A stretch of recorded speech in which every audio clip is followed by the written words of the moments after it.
All right, well, welcome to the very first video of Diary of a Muay Thai Coach. So I thought before actually getting into the meat of what I'm doing, I thought I'd just explain what the channel's about, what my intentions are, and just go from there. So I just wanted to create a channel where I get to share essentially what I'm doing in my classes, basically the Diary of a Muay Thai Coach, what I'm doing, my ideas, why I do what I do. And hopefully people can watch this if you're maybe a new coach and you're trying to broaden your horizons and trying to look at different ways of doing things than maybe the way that you were just taught. You can watch this and learn from it. Maybe you're a coach who's got like 3 times much as experience as me, but maybe you've just done we can get stuck in the way we do things for a long time, and just being exposed to new ideas can just add that freshness to your job, I guess. Plus, I think sometimes those new ideas could do what you want in just a slightly better way. So just being open-minded to new ideas, I think, is a good thing.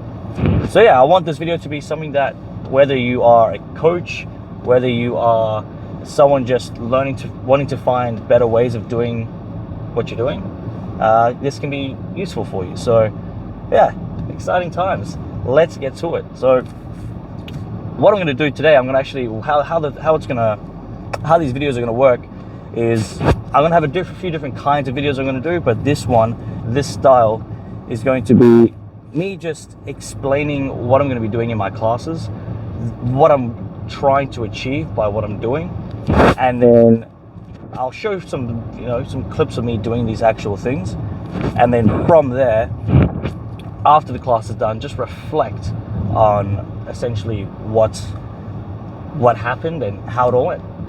So yeah, without any further ado, let's get to it. So funny enough, the first class that I'm actually going to be discussing is a boxing class. So it's pretty funny that Diary of a Muay Thai Coach talking about boxing, but I do actually teach some boxing classes, even some kids MMA classes, but my main gig is teaching the Muay Thai. So for the class I'm doing this morning, technically it's actually meant to be a box fit class, but the people that have turned up to it and the people who've been coming to it have kind of wanted to do just normal boxing. So we've been focusing on actually working our skills rather than just doing a boxing class. So it's a normal boxing class now, but anyone that's coming for box fit, like if they see the timetable and they see it says box fit, we'll do that. So I always ask what people want and deliver on that, because ultimately it's about what people want, not what I want. So for our class today, we're going to be focusing on covering up and shelling up. So the focus for the last while has actually been a lot of head movement and being evasive and elusive and doing different drills which are helping with the head movement, being able to read the body, react and counter while moving. So today though, I want the focus to just go back to, if you can call that back to basics. I mean, we can talk about what are basics and you can go into that, but I always like people who are newer anyway, even though this is an important skill for all levels, but essentially when you're first starting off, parries are great, slipping is great, but I like everyone just having a strong foundation of being able to stand in front of someone, not be afraid, and cover against those shots. Moving your head is great, but if you start getting tired, maybe it's the person's style, maybe they're more of a sharpshooter, and like you're moving your head and it's just not working against them. Because anyway, we can get into that, but I think either way, even if you really like to move your head and move your feet, being able to just stand in front of someone confidently is an important skill to have for all levels. But especially in my mind, if you're going to have one thing that you're good at first, I think covering up is quite useful. So how we're going to do this is, after our pad work, going to some drills which will specifically train this ability. I'm a big believer in live training, trying to train in the environment which represents essentially the fight as much as possible, but in a way that's not causing as much damage as possible. I do think when things are too predictable and too scripted, it doesn't always carry over as much as we think it might. So being able to actually do these things and have to react and watch and respond. That's important. But just going straight to it for some people can be a bit overwhelming. So building them up, starting off a bit more predictable, building that confidence, getting them to see what's coming, and then moving them into that live environment is something I like to do in a lot of my sessions, especially when there's more beginners. So how we're going to do it today, with the first drill that we're going to do is going to be, well, I call it a Dutch drill, more because of my Muay Thai background. And that's where I will throw a combination and then my partner will throw a combination. So it's very predictable. It's back and forth, right? But it's also going to be scripted in the sense of I'm going to give them the combination. So they don't have to think about what's coming. They don't have to worry about anything. They know what's coming. And plus, that's just going to give them a bit more exposure to defending some different types of punches, right? So I'm going to show them the combination, show them how to defend it. They're going to go back and forth and they're going to work that. Once they've had a round of that, then now we're going to go do the same thing, but it's going to be random in the sense that they're not going to have the combination set out for them. They're going to come up with their own combination. So I like to generally do a first round where it's just kind of like 3 for 3. So it's still, again, it's a bit predictable. I throw 3 shots, you throw 3 shots, but we're just mixing up what we're throwing. My partner doesn't know what I'm going to throw, but we always go at an intensity that a partner can handle, because I'm going to have to fix this tripod thing. It's not quite working. I'm sorry, guys, but hopefully you can still hear what I'm saying. So 3 for 3. And then after a round of that, we're going to go more where I usually say minimum of 2 shots, maximum of 5. So they're going to actually mix up the amount of shots that they're throwing. So sometimes you throw 3, sometimes you throw 4, maybe 5, 2. And that just stops our partner, well, I guess it trains more the ability to not be so predictable. You know, you don't always want to have the same cadence when you throw. You don't always want to have the same pattern, right? If you have the same pattern, you become predictable. Once you're predictable, your partner can figure you out pretty easily. So I'm just trying to instill that mindset of mixing up your combinations, throwing different things each time, different amount of shots, and all that. Now we move from there to more of a live, well, more into that live environment. But again, we start with a little bit more simple, where the person doesn't have to worry about being counted or anything like that. One person's going to attack, one person's going to defend. So one person's just going to practice covering up. The partner's going to throw the shots at a level and intensity they can handle, and they're just going to build up that confidence and that ability to see those shots. Once one person's had a round of just defending, the other one's just attacking, we're going to swap over.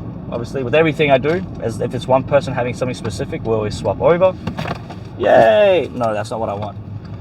All right, I'm definitely going to have to sort something out for that. I do not want to be touching that while driving at all. So once we've had a round each of that, we're then going to, where was it? Oh yeah. So now we're going to have it where, since we've both gone live, we've both attacked, we've both defended. Like I said, oh, I didn't really say this, but I thought today's going to be a bit more simple. Some drills can be a little bit more complicated in the way that they are done, but today's going to be a little bit more simple, just more basic drills. So yeah, once we've both had a round of one person attacking, one person defending, we're both going to go at the same time. We've built our confidence, we know what we need to do. All right, now we're just going to go. And we're going to start off really, really simple. Sorry, really, really slow. I always encourage people to start off slow and easy. As you and your partner get more comfortable, you can pick it up. But again, we do a lot of sparring in my classes, a lot of sparring environments, and I'm all about preserving the brain, right? So we don't want to hit each other more than we need, or harder than we need to. You know, so I call it fluffy punches, and I just tell people to take the squeeze out of their fist. You know, if you're training for a fight and you're in a fight camp, that's a different story. You know, you're going to have to build up that intensity. But again, how many hard sparring sessions do you actually need to do? And that's a debate as well. But yeah, so that's essentially what we're going to do. And then once we've done a round where where both people now have attacked and defended, we then do a round where I tell them, okay, if you like to move more, move a little bit more, explore that, but then try to incorporate covering. So something I like to do is called pulling the rug. And that's where you're covering, the person starts to sit into their punches. They're not expecting you to move. So they start stepping, putting a bit more power into their shots, expecting for you just to wear it. And then you pull the rug out from underneath them, you move. And then when you move, they miss, they're open for a bigger counter. So trying to explore those kinds of things. And then again, if there's anything that they're working on, get them to explore that. But yeah, that's the plan for today's class. And let's jump into it and see how it works out. So we start the class off as usual with a bit of skipping, as you do. As you can see, a very quiet class today, but doesn't really surprise me with the 40-degree heat. Then continuing our warm-up process with our shadowboxing with the specific emphasis on level changing in our attacks. Sometimes that can be a little bit underutilized. Now we're moving on to some just general pad work, working some different sequences and some skills. Since it's just the two of them and it's nice and quiet, I thought I'd take the opportunity to hold. I don't always get to do this when it's a busy class. I usually get them to hold for each other and demonstrate what I want them to do, while I might be helping someone else or just walking around and just generally just checking technique and form and making sure people are actually getting it right. As you can see here with Zach, I'm just working some different kind of counters and combinations and counters off the roll here. Now with Zach, just working on coming in and out, countering, jabbing, pulling back, and then coming back in with that classic jab cross counter.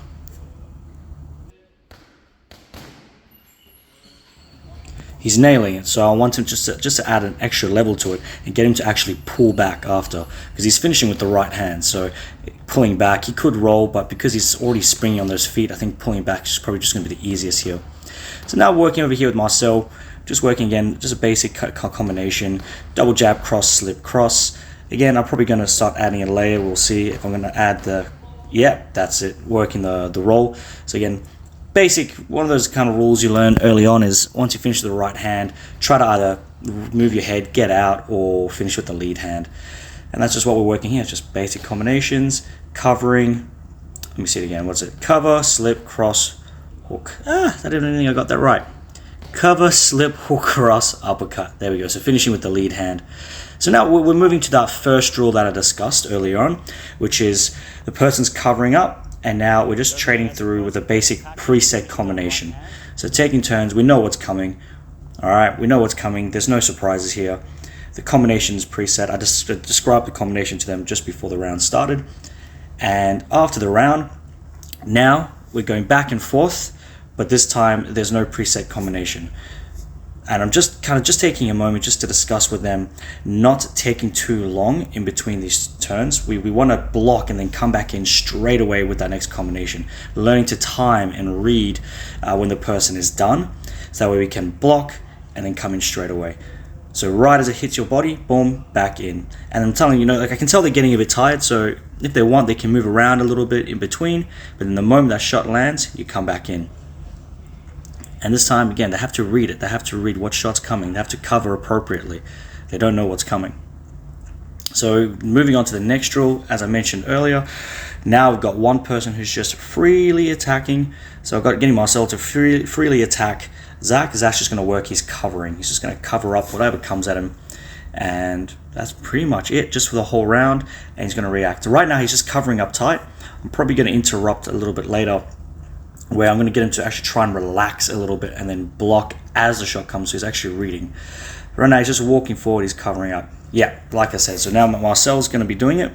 I'm going to get him to relax, but then cover up as the shot comes. That way he can just see a little bit more, right? If you're covering up, you're obstructing your vision a little bit. So let's try and actually be open, and then as the shot comes, we react, we cover up. Now, obviously, someone's teeing away and throwing a combination. You're going to have to be tight and cover and weather the storm. But in between, move around as they throw the shot, you cover up. And another thing I also told them to do was just to walk forward. Just keep pushing forward, as we can see here. So I'm going to keep quiet for a little bit, and you can just see them work it. Now that they both had a turn at covering, now it's freestyle sparring, but the rule is you have to stay covered. You can't parry, you can't slip. You just have to work your shell, being able to go from attacking to defending, shelling back up. And that's basically the skill, that I want to work with them, is being able to stand confidently in front of someone and not have to rely on just getting out the way and not get hit. As important, as good as that is, we want to have that foundation of being able to stand in front of someone. So now we just see that just trading back and forth, keeping those shots light. We don't want to take any unnecessary damage. Now we've moved on to the last round of sparring, which I've told them to now be open, combine everything together, use your parries, use your head movement, but again, try to actually combine the covering with all those things. pulling the rug, as I mentioned earlier. You might have heard me yell that out to him. So cover and then pulling away as they get comfortable, throwing those heavy shots. So the good thing is the class went pretty much as expected, which wasn't really a surprise with the nature of what we're doing today. It was fairly simple. It wasn't too complicated. There wasn't really that much room for error. I guess the only thing that I wanted to see a bit more, which once I reminded them they were doing it, and that was just, again, after covering, not waiting for the person to come back and be ready to defend, but come back in as quick as they can. Obviously, if they notice they're landing their shots, then they might modify that or just punch really light. And what you'll find is then, as you're coming quicker, the person's going to come back quicker to defend, because that's another bad habit some people have in the beginning, is they'll throw their shots and then they're lazy to bring their hands back and ready to defend, to defend their shots. So that just kind of works out. Again, I can say that 100 times, but until someone notices that they keep getting tagged on the way in with light shots, then yeah, they're going to keep making that same mistake. And I guess the environment is the best teacher there. So yeah, pretty happy. No real complaints. Not bad for it being like a 40-degree day already at this time. It's like, what, 10 o'clock? So we're training at 9 and we could feel the heat, especially because we're upstairs. A lot of heat, accumulates.